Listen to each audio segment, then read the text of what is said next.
Guys,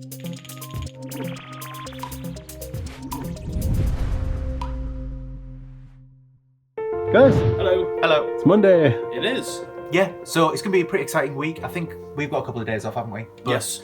we should be busy working on the Founders Festival event for Skystead Ranch and Voxels. We're going to try and do it in, aren't we? We've got some DLC work. You're working on the Egyptian mythology. Yeah. Yeah. And we've got more Xbox stuff. So for Hexseed on Xbox, it's a lot of store page stuff, so we can't really show you it, but there's a lot of work there as well.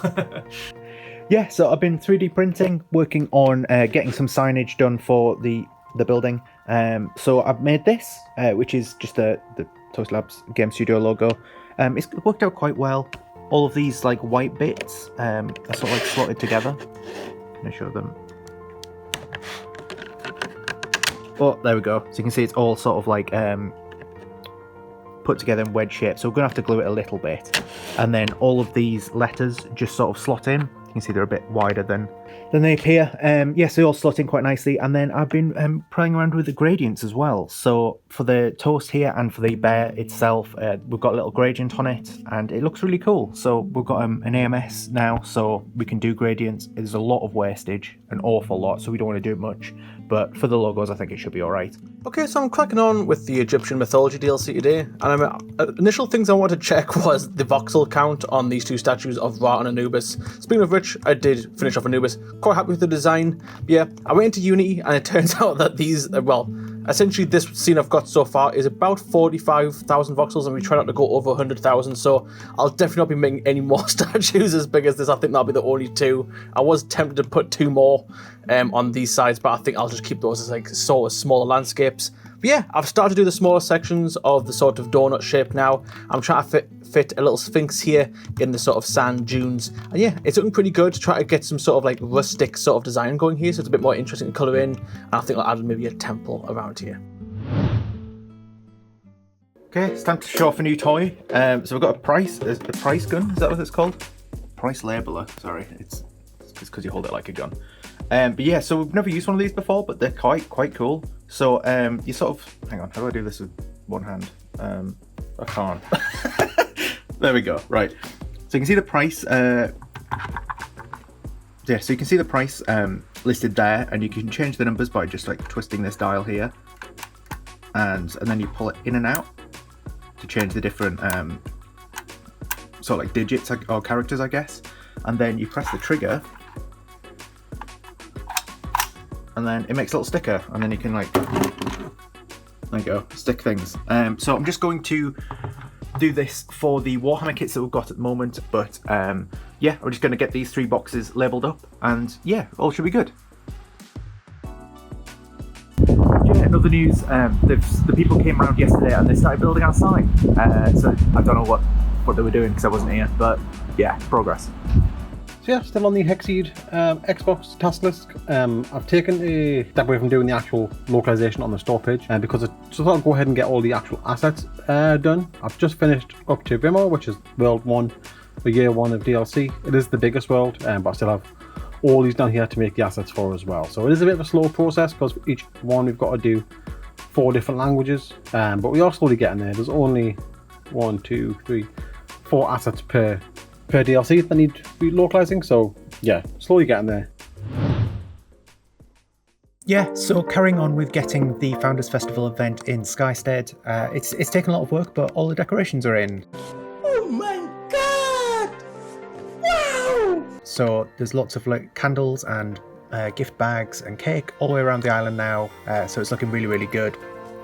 I think the next step is to try and look at getting in the skylight that Jack's done wick, which should be quite fun, and then there's 8 buildables I believe for this event, so need to get those set up, and yeah, then we'll work on to the actual minigame aspect of it.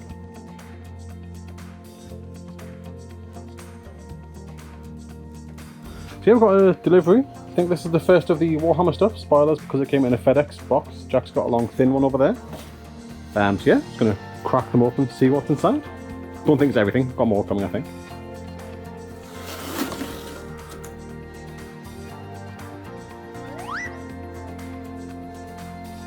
So here's everything unboxed. A lot of Warhammer kits.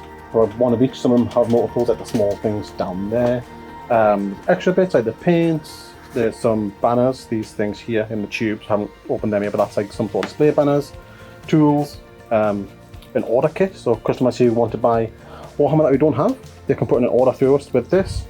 Paint, small, bigger sets, and this is, say this is the rack, so factory the shelving unit to bring it on. Not sure if it's all here, because there is still some stuff on the order list that's saying it's the rack and it's coming as well. But yeah, an awful lot, so it's quite fun opening all those boxes.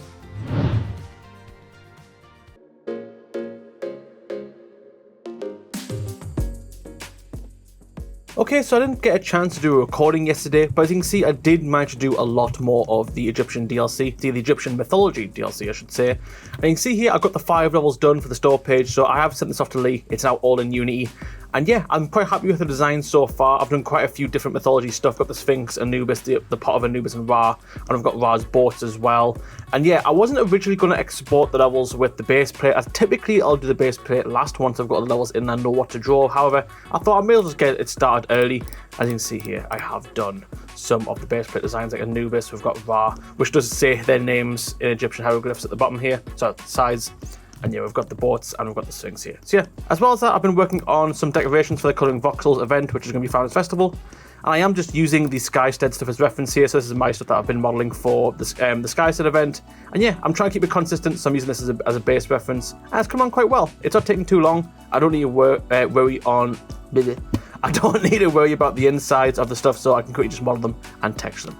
Yeah, I just got off the phone with our new account manager at Games Workshop. Obviously had all the deliveries this week. We're getting ready to actually start setting up and selling it. And yeah, don't know what I can really show off regarding this. I'm not going to scroll off this page, but we've got a catalogue of items we can access via sort of a marketing budget, which is really nice. Spreadsheet here, which again I'll be blurring out, but you can see the absolute size of it. There's a massive range of products. Let me get on the very bottom here. Yeah, 1,900 products that we can order through them. Obviously, we won't be ordering those, just what we've actually got on the shelves, but we have access to it, which is absolutely great. And yeah, going forward, I think we have a weekly call with our account manager and just touch base and order whatever's been sold, etc. Yeah, really straightforward, really easy, and quite exciting.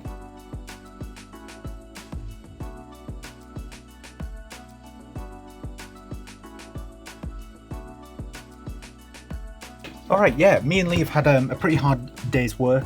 I've been setting up all of the stock and things for, well, I built the rack that got delivered today. I've been setting up all of the configuration for this on the tail. So, for example, like at the top here, we've got the different paints. If you press the paint, then it asks you to choose which one. I need to remove this one because apparently that's a different category. That's why it costs a little bit more. There's so much we're learning here.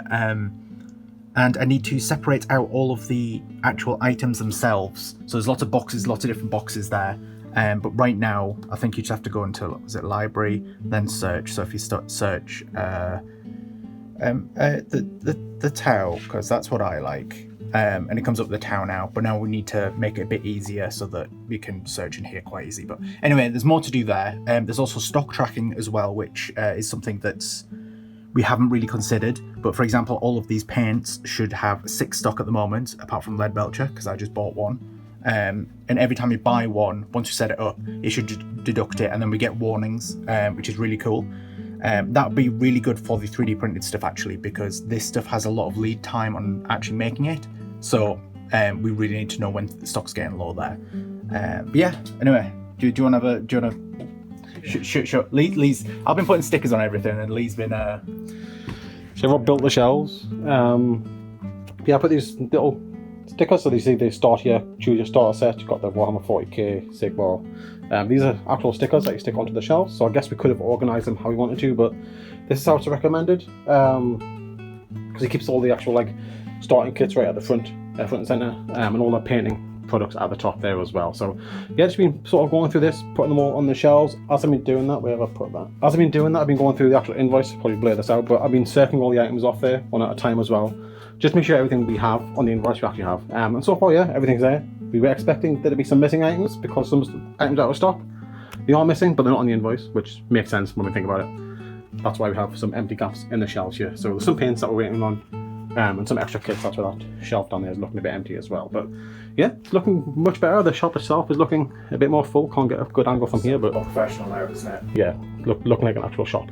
Okay, so like I mentioned this morning, once I got all these guys to fixes done, I thought I would jump over and get the voxel decorations done. And yeah, they're all done now. Pretty happy with these. During the process of exporting them, Emily did mention that you'd like to see some party poppers in there, so I quickly went back and added them in. They're quite small, so it didn't take too long. But yeah, these are all exported now. Quite happy with the colour palette. Matches Sky said quite well. So yeah, hopefully Rob can get these in soon, and hopefully we'll see how it looks, and hopefully it looks okay.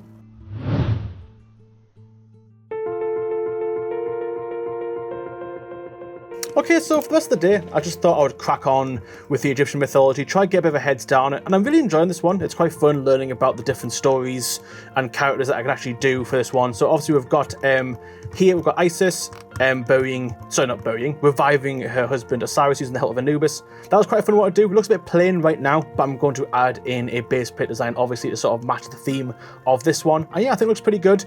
Osiris is in there, so hopefully when people play it, they can get a little glimpse of the character in there. As this next big one I'm working on, this is actually the death of Osiris, where he was tricked by Sect to climb into a chest and then he was thrown into the River Nile. I'm not going to make it graphic or anything. He's just going to be sitting in the chest, happy as Larry, of course, for the game.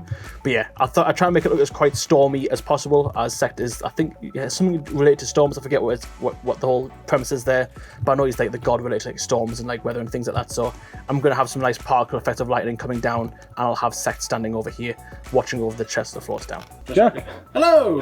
It's Friday. We've all done for the week. By the time this video comes out, there won't be any releases this week, but next week I think the 1990s DLC will be coming out, followed by the Colouring Voxels DLC, which is Egyptian mythology, which has been a really fun one so far. So check out the store pages for that.